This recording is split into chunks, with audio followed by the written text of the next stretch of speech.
All right, today we're going to break down one of the biggest, most fundamental decisions you have to make when you're building with AI. We're talking about choosing the right architectural foundation for your entire project.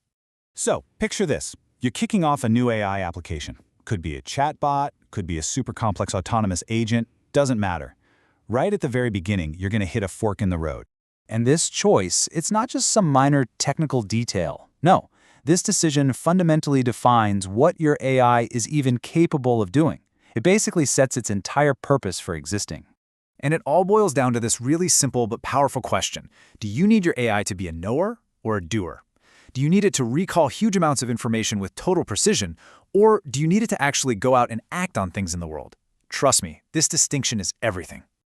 To make this super clear, let's talk about this builder's dilemma using a really fantastic analogy. I love this idea from Katie McDonald. Let's just imagine we're architects, okay? We've got a blueprint in our head and we've just walked into a hardware store. Now we've got to pick the right tools for the job. And in this AI hardware store of ours, there are basically two main aisles.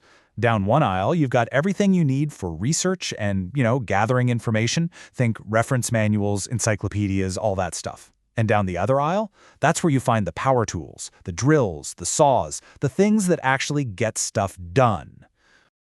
So, let's take a walk down that first aisle. This is the domain of what we'll call the AI librarian, where the key piece of tech is called RAG. RAG stands for Retrieval Augmented Generation, and honestly, the name kind of says it all. It retrieves information before it generates a response. So instead of just, making things up, the AI first goes and consults a dedicated factual knowledge base, like your company's documents, your data, to make sure its answers are grounded in reality. It's kind of like having an expert librarian on speed dial. So, when would you grab this tool? Well, do you need a chatbot that can answer specific questions from your company's internal documents? That's RAG. Do you need to automate customer support with super accurate product details? RAG. Basically, anytime the main goal is giving precise, context-rich answers from a specific set of info, you are definitely in the RAG aisle. All right, let's head over to the other aisle. The one with all the noise and activity? This is the home of the AI doer, and it's powered by something called ADK.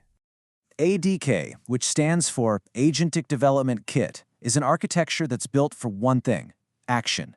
It's not just about knowing stuff, it's about doing stuff.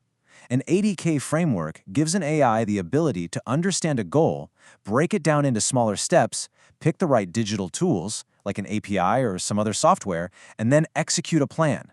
This is your all-purpose power tool.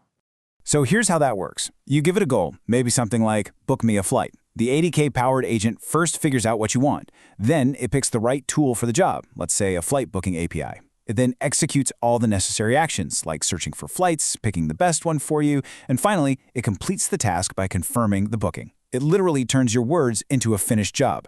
And this is exactly when you choose ADK, when your AI has to be an active participant. If you want to automate a business process, schedule meetings across a bunch of different calendars, or build an agent that can talk to other programs to get something done, you're reaching for that ADK power tool. So, you've seen the librarian, and you've seen the doer. How do you, as the architect, actually pick the right tool for your project? Well, the first thing to get is that this isn't always a strict either-or choice. The really sophisticated AI applications, they don't just pick one aisle. They use the whole store. Think about a smart travel agent AI, for example. It might first use a RAG system to dig through a massive database of flights, hotels, and reviews to recall the perfect trip for you. But then, once you say go, it switches hats and uses an ADK to act, hitting up APIs to book the flights and reserve the hotel. See? Knowledge plus action. That's a hybrid system. But look, to keep it simple when you're starting out, this chart is your best friend. If your main goal is answering questions from a source you already have, start with RAG. If you need to automate a process, you start with ADK. And if your AI needs to become an expert and then take action based on what it knows, well, you're building a hybrid. At the end of the day, understanding this fundamental choice between recalling information and taking action is the single most important first step you can take. It's what turns a cool idea into a real, functioning, and seriously powerful AI solution. You've got your blueprint. You know what's in the hardware store. So the only question left is, what are you going to build?